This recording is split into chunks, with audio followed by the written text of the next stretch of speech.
chances are you experienced some drama or trauma in your childhood, and it is still showing up in your life today. This is not an accident.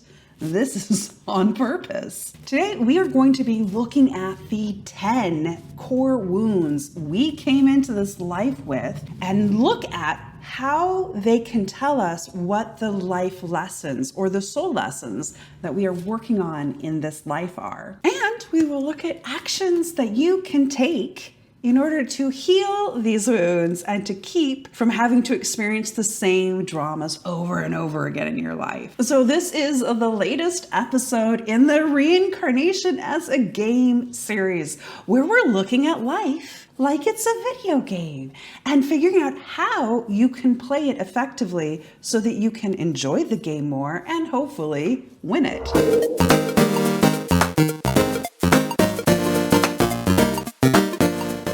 As we come into form, childhood is the setup for the game. This is when we initiate our life plan. So it is in this phase of childhood that we look at how we are wounded that triggers the things we're going to be working on. And we look at what gifts we have to bring in this particular incarnation. And we get started on relationship dynamics that are going to help us either be supported or provide game challenges in the future. I want to acknowledge that some of you had very light, happy childhoods, not without their bumps and bruises and scratches, no doubt.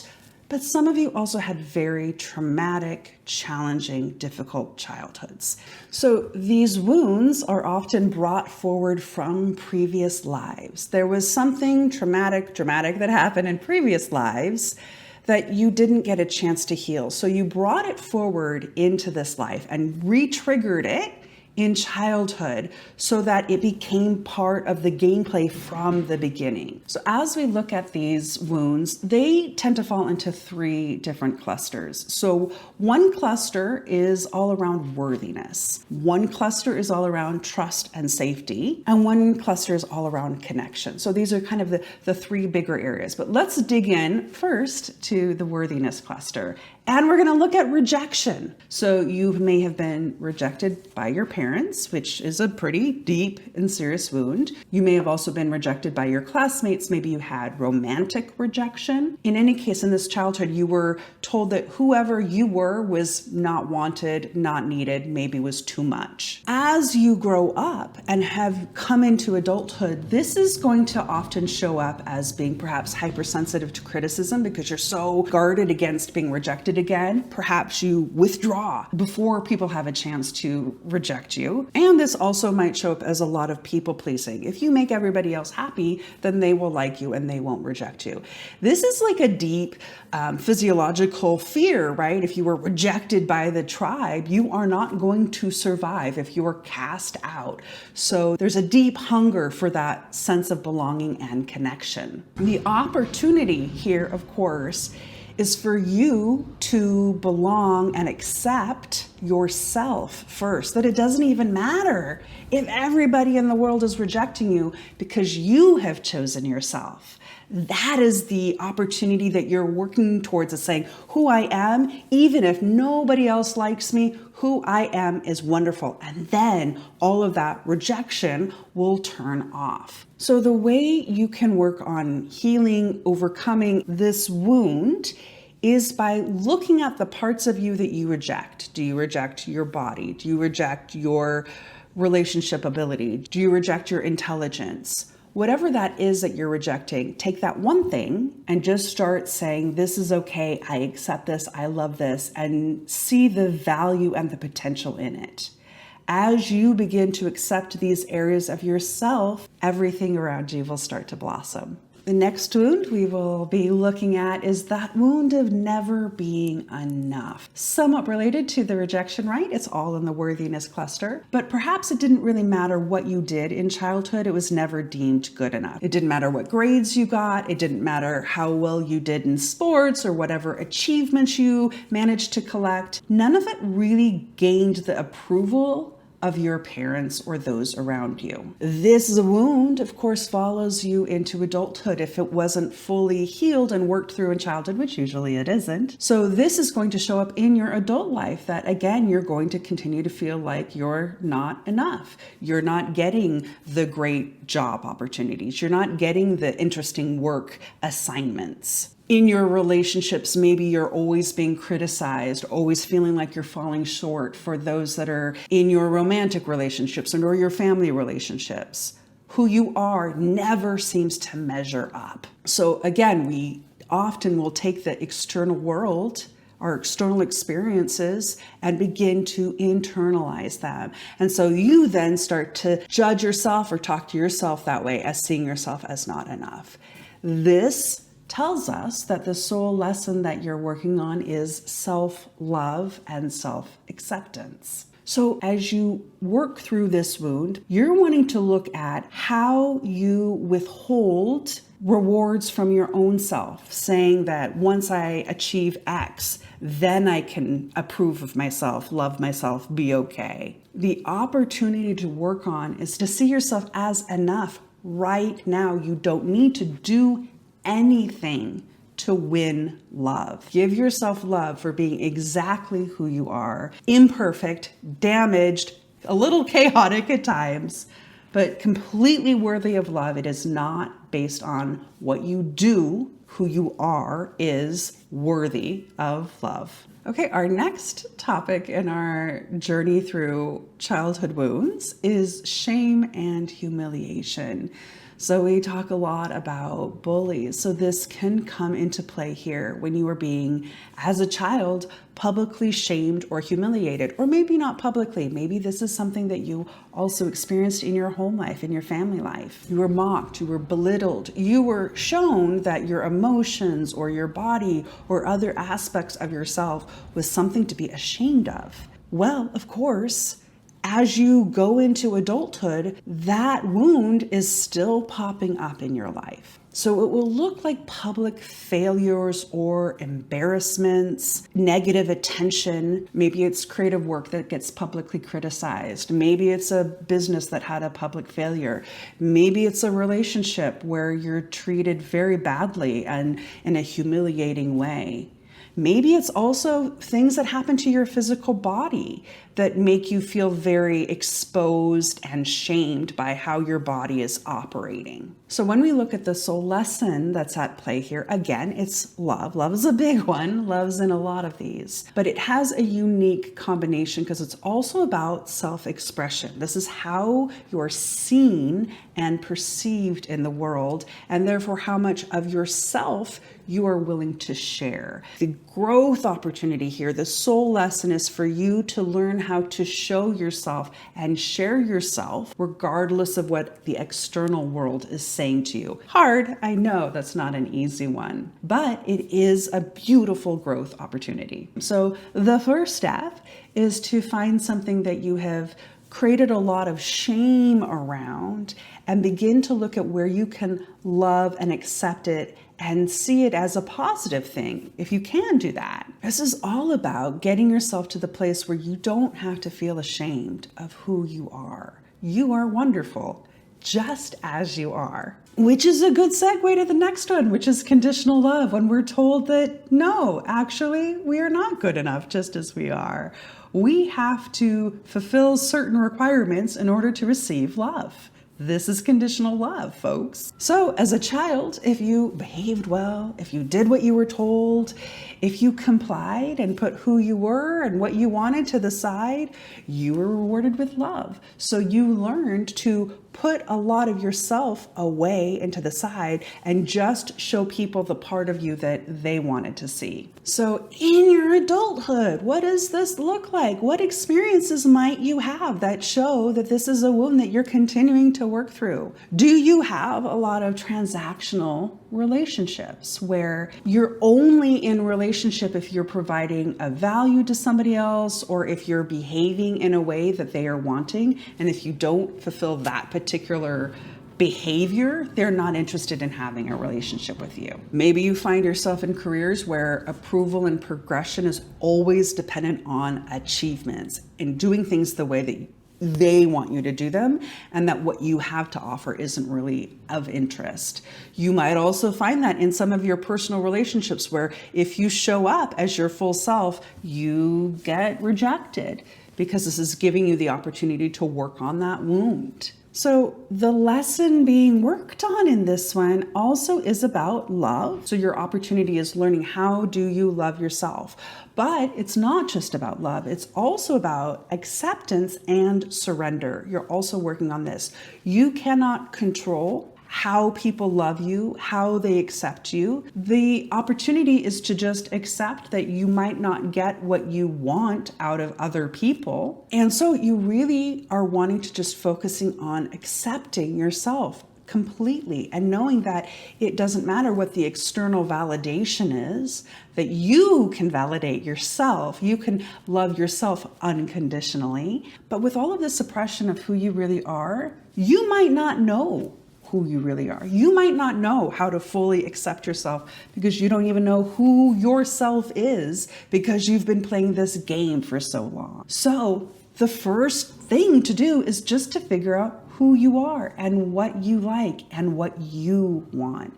You can start small, asking yourself, what do you want for dinner? What do you want to do tonight? What do you actually think about this particular situation? How do you feel about this other person? Start focusing in on yourself instead of what everybody else might see or perceive you as. So that is the worthiness bucket, right? A lot about self-love and self-acceptance. Now, before we get into the safety and trust cluster, let's talk a little bit more about how these wounds work, right? Because we often see it just in the framework of this lifetime. But I just want to make sure that we look at the idea that these actually were things that we were bringing forward from previous lives. These were things that you already had internalized from a previous life. You had already internalized shame. You had already internalized rejection. And so when you came into this life, because you hadn't cleared it and healed it, you came to experience it again. So that internalization happened or got brought up again so that you could move through it. That's why it happens in childhood. The clue is if it's a wound from childhood, that means it's actually a past life wound that got reset so that you could play it a little bit further in this life. Now, I am working on a workbook that goes along with this Reincarnation as a Game series. I'll have a section all about looking at our childhood wounds and helping us figure out what the soul lesson is at play, and then looking at how we can map it out, working through it. And I'll be doing future videos where we'll talk about how to work through these issues. So subscribe if you want to get notified for when that episode comes out. Okay, moving on to the safety and trust cluster of wounds. Top of the list here is powerlessness. Very common, right, to experience in childhood because we are physically powerless when we're children.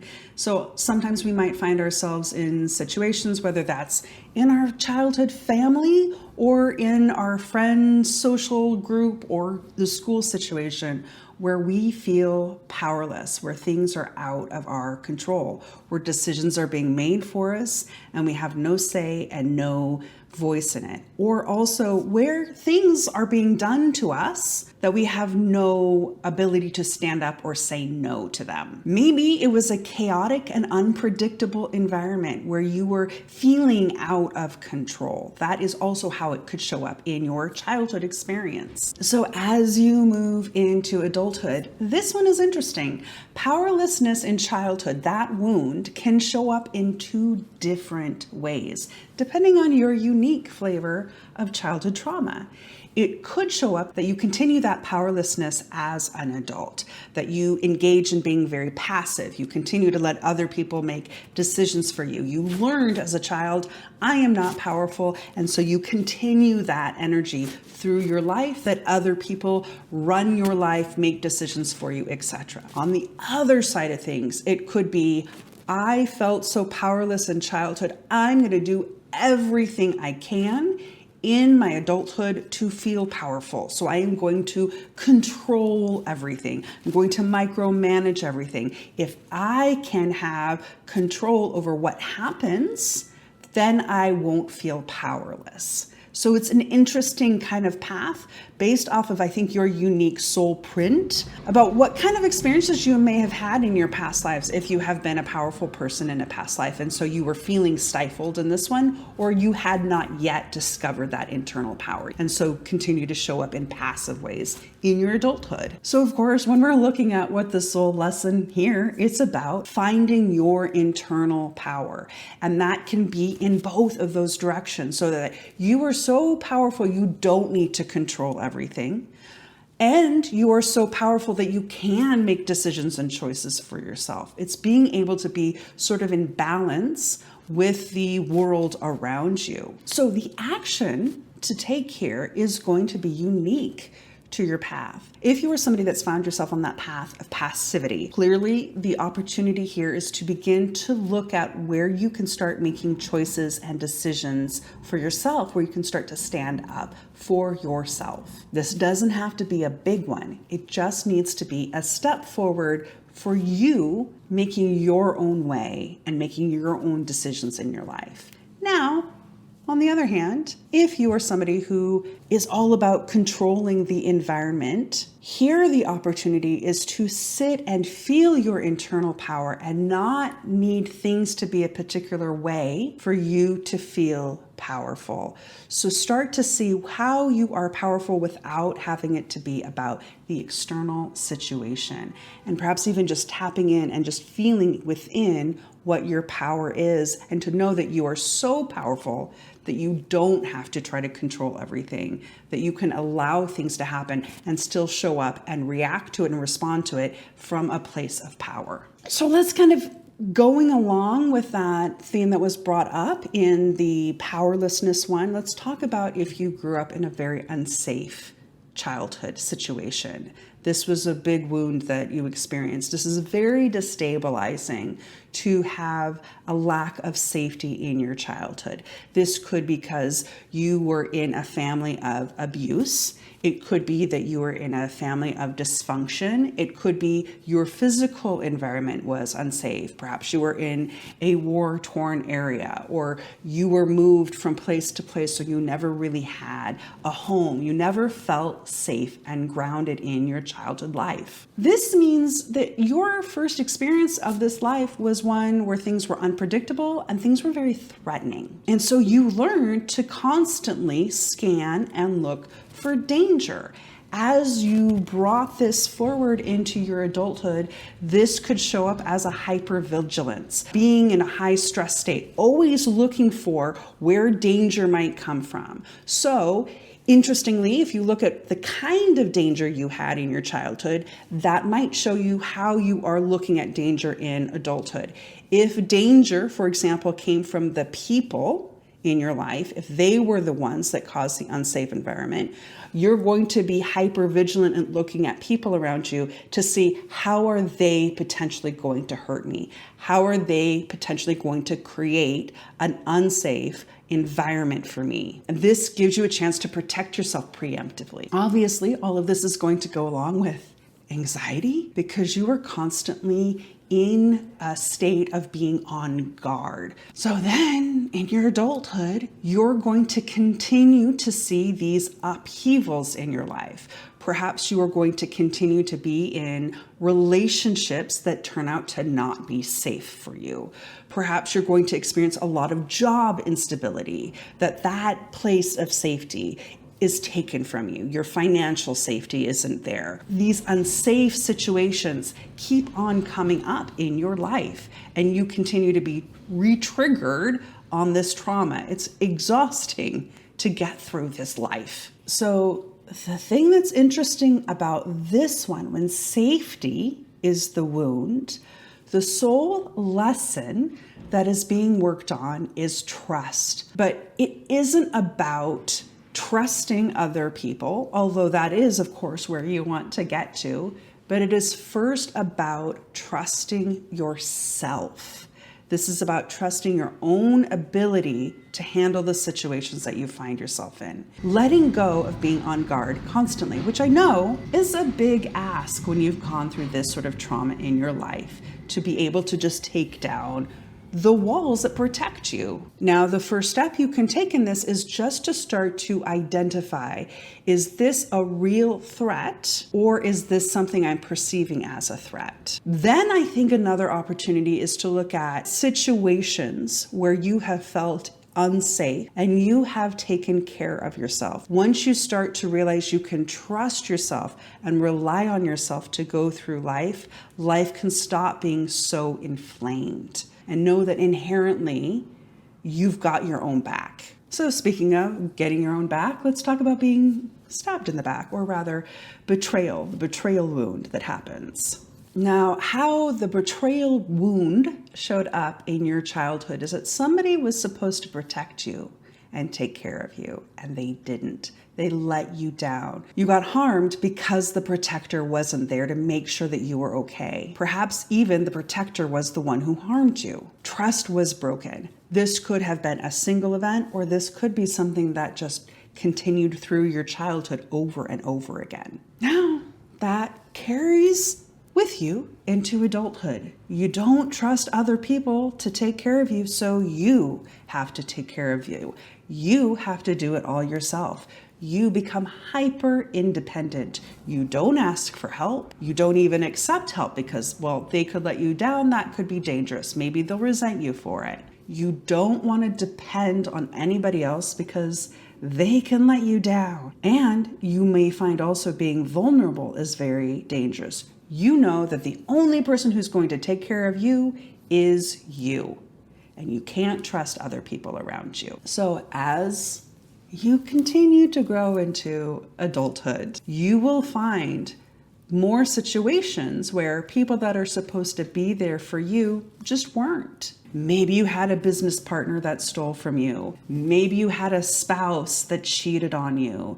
Maybe you had a friend that talked about you behind your back. That again, you continue to experience this betrayal pattern. Do you get the soul lesson there? It is about trust and faith and interconnection as well, that interreliance on other people. In this wound, you get so disconnected from others, you become an island unto yourself. So in order to really work through this wound, I think a really great way to get started is to look at somebody around you or multiple people around you that you really can trust, that you really do feel are there for you, and start asking for help from them. Start asking for things in ways that they can support you, or start being vulnerable to those people.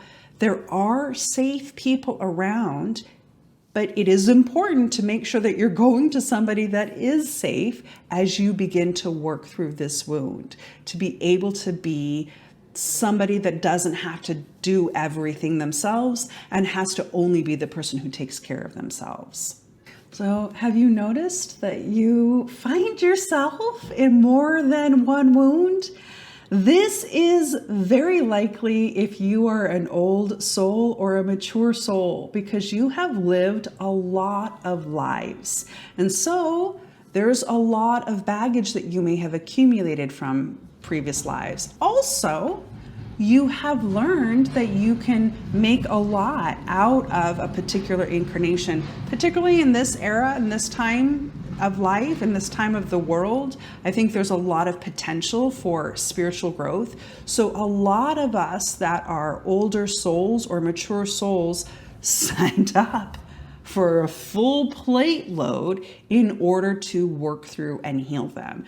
You have noticed a lot of these wounds kind of connect and relate to each other as well. This is giving you a lot of gameplay in which to really level up your soul by working through all of these wounds. Because of the interconnectionness of them, you can actually start to heal both wounds at the same time. So you're kind of getting a 2-for-1 deal. All right.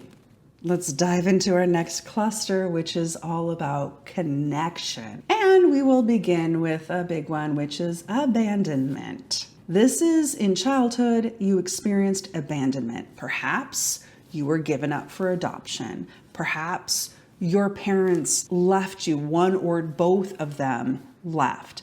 But also, abandonment can be a lot more subtle than that. It can be emotional abandonment.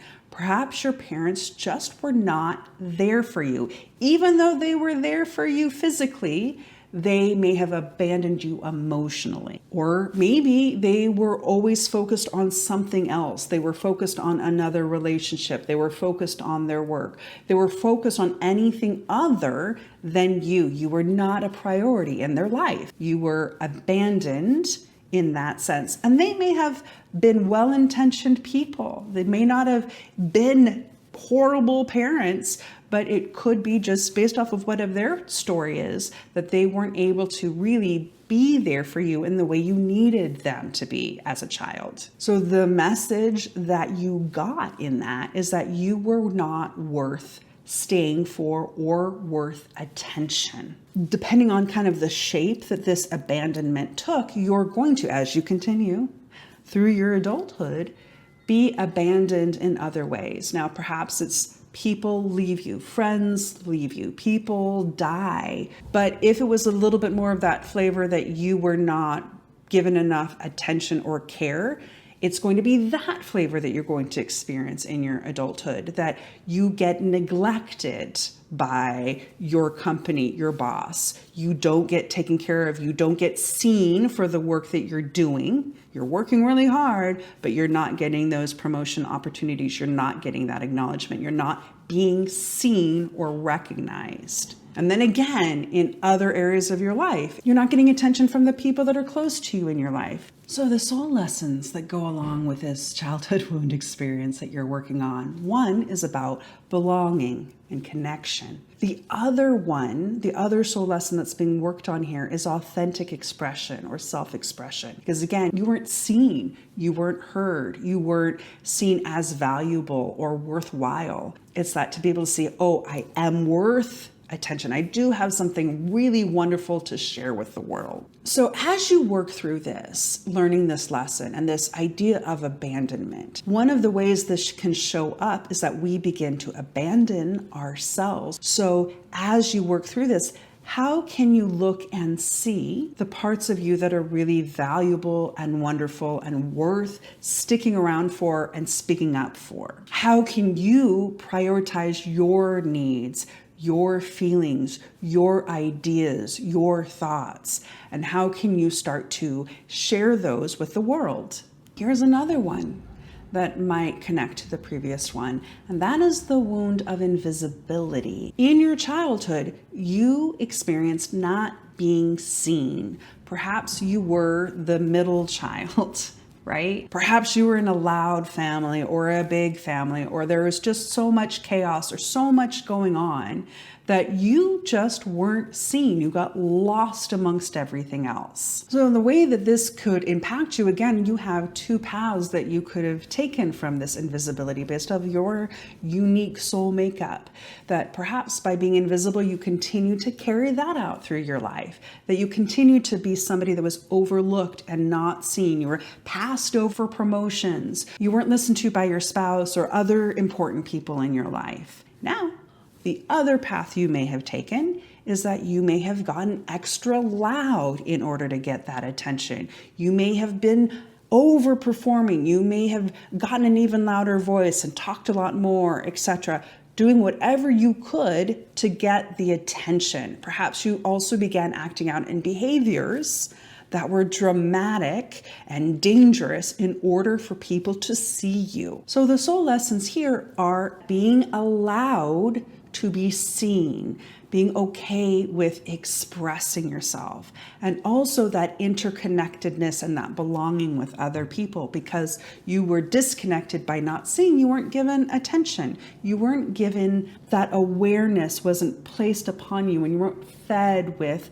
people's attention, so you got disconnected from others. So the soul lesson here is to connect, is to get that sense of belonging and being a part of something larger than yourself. So the opportunity for the action here is to start seeing yourself. Start paying attention to who you are. What do you like? What are you doing? What's going on in the world? Visibility starts with you seeing yourself. The next one, I am not going to be surprised if a lot of you resonate with this one, so let me know if you do. And that is the responsibility burden. In childhood, you ended up being the person who took care of everybody else. You made sure that things were taken care of at home. Perhaps you were the eldest child, so a lot of expectation was placed upon you. Or perhaps you had non-functioning or dysfunctioning parents, or parents who were just often absent. And so you ended up needing to be the person who made sure that everything was okay and taken care of in the house. You became the one that held things together, maybe emotionally, maybe practically, or both. The family functioned because of how you managed it and what you did to make sure that everything was okay. So you grew up because somebody had to. So you experienced growing old at a very young age. Now, of course, how does this show up in your current life? This idea of chronic responsibility is going to continue to be at play, where you become responsible for everything.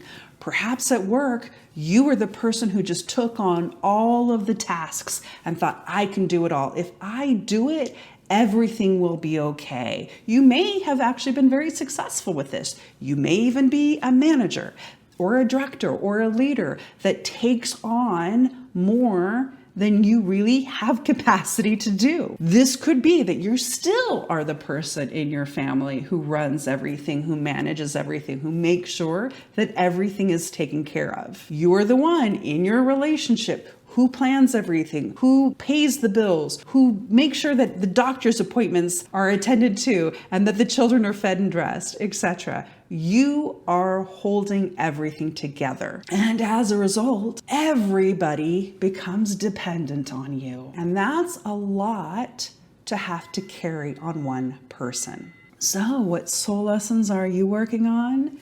You are working on relationship and energetic balance, because with you taking on everything, the energy is out of balance. You want to make sure that the give and take, while it sometimes might go this way and that way, it's generally at level playing field on average, but you're often finding yourselves where this is the relationship balance. So we want to get you here. The other thing that you are learning about is generosity. Now, from the state of over giving, being over generous, and understanding how being too much actually is out of balance. So the opportunity to, as you work through this wound, as you play this wound in your life game, is to see that you learned that carrying all the responsibility meant that you were loved. And as you can get to the place where I am still lovable, I am still valuable, even if I'm not doing everything, even if I let go and let other people do things, or even let things fall to the wayside if they need to, that you don't have to be the one that holds everything together. So begin looking at what really needs to be something that you carry. Are there things that either you can hand off to somebody else, or are there things that if it doesn't get done, maybe it's okay? Start small. Start small as you get more and more comfortable with this. And look at the relationships in your life and really start to ask yourself, if you were to do it 50-50, 20-80, where would you put the balance of responsibility percentage-wise in your relationships? And how can you begin to shift it so it is closer to 50-50 or even 40-60, right? How can you get closer to balance? The wild thing about these wounds, right, and the lessons that we're learning is that we're learning about them through the absence, right? We learn about acceptance through rejection. We learn about trust through betrayal. etc. This is how life lessons work. We learn through contrast. So if you're ready to choose your own adventure, you can go back to the life lessons episode to really understand the life lessons that we work on, or you can go forward to the role that you played in your family dynamics. If it's ready, it'll be right here, and if it isn't, it'll be something that YouTube knows that you'll get some value out of. Whatever path you take, I look forward to seeing you in the next one.